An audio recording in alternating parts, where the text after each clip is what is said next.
right, question. Eric, how much good on good will you do where your starting offense might run some Illinois just so you get like a better look at speed? Yeah, I think speed's important. If we can work together, which that's our plan for right now, we can get some of those periods where, you know, a lot of people in college football have some carryover on offense and some carry on defense, whether that's coverage or front, and maybe a few run plays or pass plays. So a speed period is going to be really good, and then obviously as we get closer, we're going to have to move more toward scout period type things, but we will continue to have some good on good speed periods. So when will you go into scouts? You know, I think right now the plan is we're going to, you know, stay with some good on good and then try to help each other out by the correct script so we can get some looks at some of the Illinois stuff on both sides of the football. And then probably, you know, definitely next week, probably the end of this week is when you'll get true scouts looks, yeah. You've got sort of a top three inside linebacker, but how do you like the depth after those guys? And who might round out that rotation, or what have you seen from the young guys trying to? Yeah, I mean, that's kind of, you know, the decisions that are going to have to be made this week. You know, I think right now, 4 guys at the top are playing really well. You know, Nick, Luke, Chris, Garrett Snodgrass. And then in that next few guys, you've got, you know, Jackson Hanna, Ba, and Grant Taggy. And to me, a little bit of that's going to be determined by special teams. Some of those guys might have to be the next guy up, even if they're neck and neck, just because purely they're on special teams, they're on the bus. We need to get them reps. So I think that next 3 is going to shake out here in this week, and it's going to be determined a lot by special teams. Snodgrass got his feet wet a little bit last year, but what sort of jump do you see, or where do you see this game, you know, progress this offseason? Yeah, so Garrett's a really, really smart football player. He's got a lot of length. I think his transitions have been a lot better. I think his twitch has gotten a lot better, and just his anticipation of where he has to be and where he needs to go, that's all gotten a lot better with him. He's continued to raise his level of play, you know, since the first day we got here.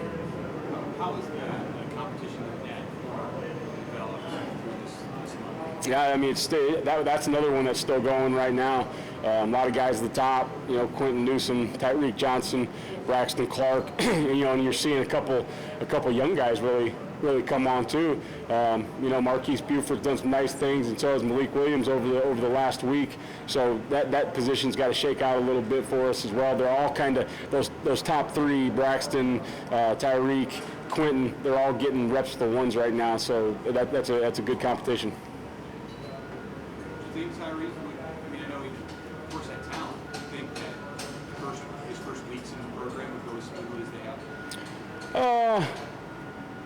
I guess yes and no. You know, you never know with a new guy, but you know, you got a guy that came from a program that's, you know, a well-run program that's had success. So you knew that he was going to be used to the day in and day out. He was going to be used to practicing the right way. So that part of it you thought would be smooth. It was just learning the new language and you know, getting along with the guys. But he's done a really good job with that so far. What are you looking for those guys to separate themselves next week or so? At the corner position, yeah, I think to me it's they're all playing well right now. Somebody's just got to go take it. You know, somebody's got to find a way to get their hands on some balls. Somebody's got to show up and let us know that they're ready to tackle. You know, and then once again, who can be on special teams a little bit, because those guys are all going to have to help us. How's your pass rush been so far in camp? Maybe like Caleb Tanner and Feldarius Payne on them? Yeah, I think it's. We all know, you know, we got to create some more pressure on the quarterback. The pass rush in camp so far has been much improved. Is it where we want it to be? No. We still got a ways to go, but it's been much improved from last year's same group, but much improved from this group to last group just by their growing within themselves. Caleb's a guy that came in, everybody kind of knew he was going to have to put on weight and all that stuff, but he played as a true freshman. How have you seen him develop to where he came in as to this point? Yeah, he's probably still got to put on a little weight, you know, but he's figuring out his body. He's figuring out his position. He knows what he can and can't do. You know, when you come in as a highly rated kid out of high school, you got to kind of figure out what you can get away with in college and what you can't get away with. You know, he could get away with about anything you wanted.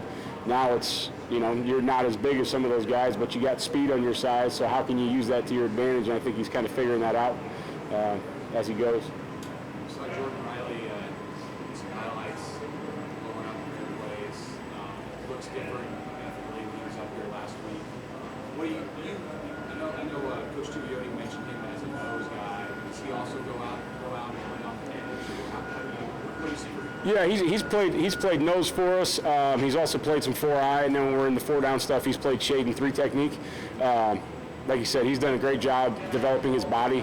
He's much leaner, twitchier with him as well. He's got great length. You guys have seen him in person, you know that. But I think the biggest thing for him is he's much more comfortable in knowing what his job is in each defense and knowing what he has to do before he lines up. There's not a lot of thinking going on anymore, and he's able to just play ball, and that's helped him out a ton.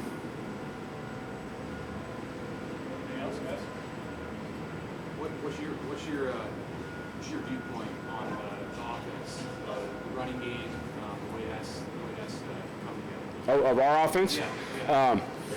Yeah, so far I like what they're doing. I'm not going to give out a bunch of scheme stuff and all that kind of thing, but I like what they're doing. They're doing a good job of running that ball downhill.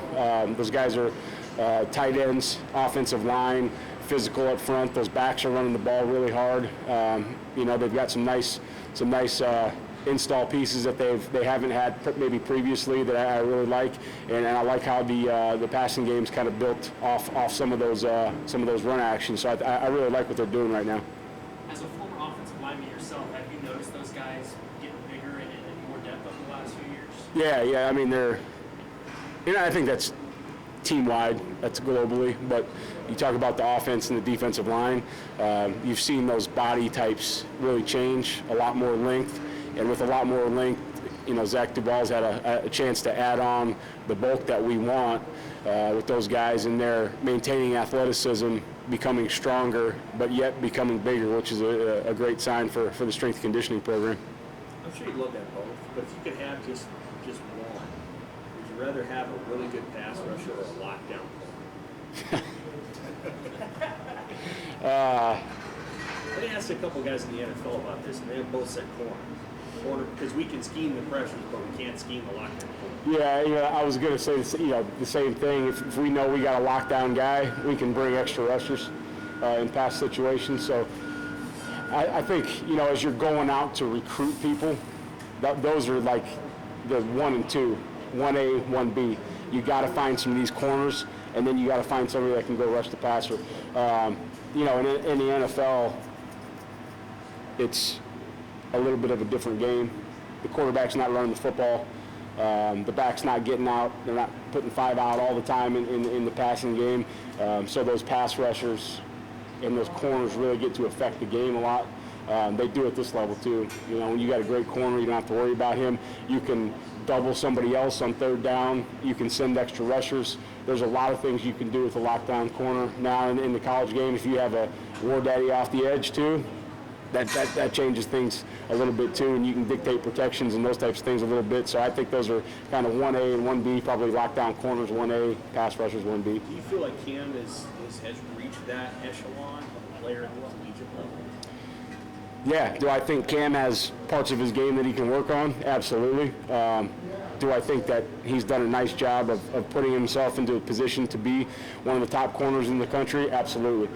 So he just got to keep up in the ante, and he can do whatever he wants. The potential's unlimited there, but Cam's a tremendous football player. Where is Ty Robinson progressed the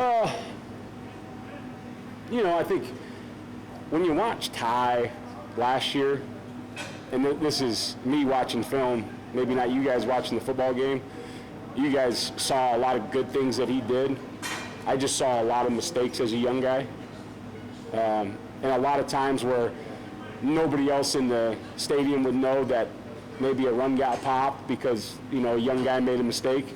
He's done a really good job this camp of gap integrity, doing his job, knowing when to take a shot, knowing when he has to go play a block and he can't get knocked out. So he's just, the mental side of his game, I think, has grown a lot since we stopped the season last year to beginning the season this year. It says, it kind of shows that you have pretty high expectations, even relative to other players, because of maybe what his ceiling is. Yeah, I mean, his physical ability and his size, there's no question that he belongs with in the conversation with a lot of those, great three techniques in college football in the league. It's just, can he play as well as some of those other guys do? Because in this football league, in the Big Ten especially, even those defensive linemen, they have a great understanding of scheme and what they need to get done. You just don't see a lot of D linemen going, cowboy, going rodeo out there and just doing whatever they want. Everybody's coached those guys up pretty well in this league, and that's the part of his game where if he can get dialed in, he's got all the physical ability in the world.